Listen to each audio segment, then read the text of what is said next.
Shalom, selamat pagi. Tuhan memberkati kita dimanapun Bapak Ibu berada. Doa saya kita semua tetap dalam kasih karunia Tuhan, tetap kuat dan siap selalu bergerak bersama-sama dengan Tuhan. Kita masih belajar tentang kemelesetan gereja Tuhan. Bagaimana kita perlu menjadi gereja yang akurat, gereja yang berkenan kepada Tuhan, gereja yang bisa pribadi-pribadinya dipertanggungjawabkan di hadapan Tuhan.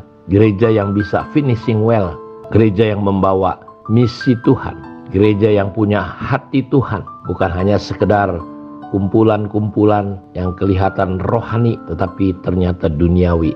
Kita sudah belajar bahwa kemelesetan gereja terkadang kita disibukkan dengan hal-hal yang tidak esensi, hal-hal yang sebenarnya bukan sesuatu yang seharusnya diperebutkan, dibangun. Jadi gereja lebih mengejar. Gereja yang meleset adalah gereja yang hanya menghabiskan waktunya untuk perkara-perkara lahiriah, bukan perkara-perkara batiniah.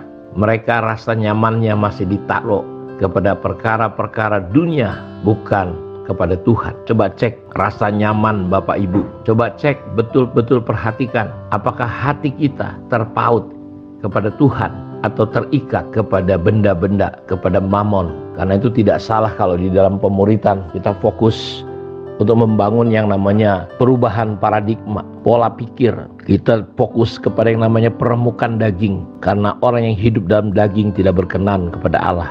Dan kita mengalami pemulihan. Lalu kita fokus kepada yang namanya kekekalan. Ini yang akan membawa dan membuat kita bisa seperti Rasul Paulus. Ketika dia menemukan pengenalan akan Allah, dia melihat kemuliaan Injil. Hal yang betul-betul jauh lebih daripada apapun, daripada dunia dengan segala kegemilangannya. Sehingga dia berkata semuanya sampah. Segala sesuatu menjadi rugi karena pengenalan akan Kristus. Karena itu mari kita kembali. Kita boleh menikmati proses Tuhan. Kita mengalami yang namanya proses penderitaan daging untuk menghasilkan buah-buah roh. Menyadari bahwa kedagingan kita tidak keluar lagi dari apa yang Tuhan inginkan.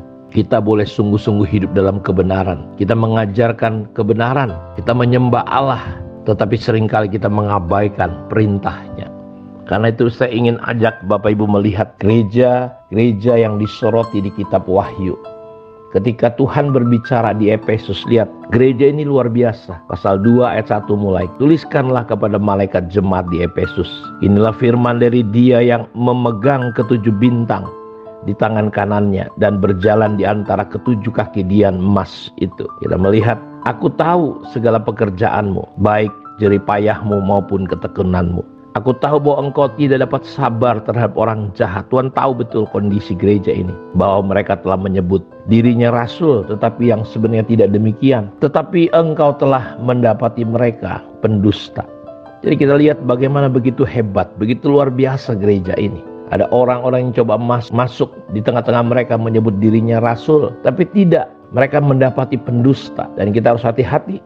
Engkau tetap sabar dan menderita karena namaku dan engkau tidak mengenal lelah. Tapi lihat gereja ini meleset dalam hal apa? Di dalam cinta mereka kepada Tuhan. Karena Tuhan mendapati engkau telah meninggalkan kasihmu yang semula. Sebab itu ingatlah betapa dalamnya engkau telah jatuh. Bertobatlah dan lakukan lagi yang semula engkau lakukan. Jika tidak demikian, aku akan datang kepadamu dan aku akan mengambil kaki dian darimu dan dari tempatnya, dan jika engkau tidak bertobat. Kita melihat bagaimana gereja di Efesus, mereka meninggalkan kasih yang mula-mula. Dari sisi-sisi yang lain mereka oke. Sampai-sampai Tuhan mengancam, ya bukan mengancam mungkin istilahnya, konsekuensinya ketika mereka meninggalkan cinta yang mula-mula. Tuhan akan apa? Tuhan akan mengangkat kaki dian. Bicara tentang urapan dan kuasa Tuhan. Kalau mereka nggak bertobat, ketika Saul diangkat urapannya, roh Tuhan tidak lagi bersama dengan dia. Itu kekeringan terjadi. Orang mulai berjalan dengan kekuatan diri sendiri. Jadi saudara hati-hati kalau kita tidak lagi mencintai Tuhan, mengasihi Tuhan. Cinta yang kita tunjukkan adalah cinta yang palsu. Cinta manusia. Dan Tuhan melihat betapa dalamnya kita sudah jatuh. Sampai-sampai konsekuensi kaki diannya diangkat. Dalam Yohanes dikatakan suratnya bahwa kalau kita tidak memiliki kasih akan Bapa, Kalau kita ada kasih kepada dunia ini, maka kasih akan Bapa tidak ada di dalam hidup kita. Bayangin, kasih Bapa tidak ada di dalam diri kita. Hilang, hambar. Dan gereja ini lihat walaupun mereka melakukan banyak hal, betapa dalamnya engkau telah jatuh. Kalau nggak bertobat, kaki Dian yang ada padamu itu diangkat. Kita melihat hidup kita akan seperti tanpa kaki Dian. Kita akan kehilangan urapan seperti Saul. Akhirnya dia mulai mengalami ketakutan-ketakutan. Dia butuh penyanyi seperti Daud. Setan bolak-balik berganggu. Dia kehilangan damai sejahtera. Dia kehilangan yang namanya kepercayaan kepada Tuhan. Dia lebih suka mempertahankan posisi rajanya daripada dia bertobat. Saudara, ini hal yang serius kalau kita mengalami kemelesetan seperti yang dialami. Kalau Bapak Ibu lihat dalam ayat 7, siapa bertelinga, hendaklah dia mendengarkan apa yang dikatakan Roh kepada jemaat. Barang siapa menang, dia akan kuberi makan dari pohon kehidupan yang ada di Taman Firdaus.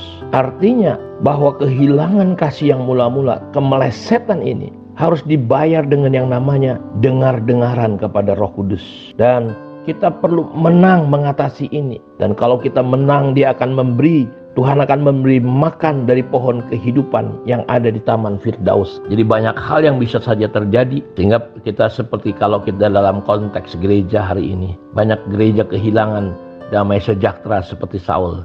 Lebih melihat posisi daripada fungsi. Rebutan jabatan sampai ribut, saudara-saudara. Terus seperti kayak pengembara, sama seperti kayak Kain.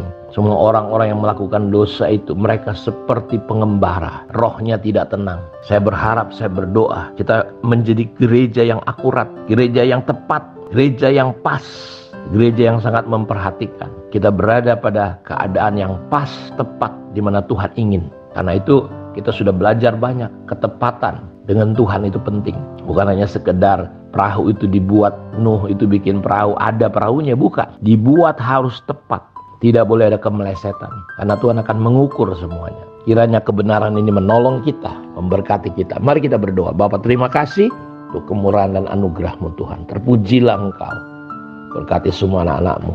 Demi nama Yesus hamba berdoa. Amin. Tuhan berkati kita semua. Shalom.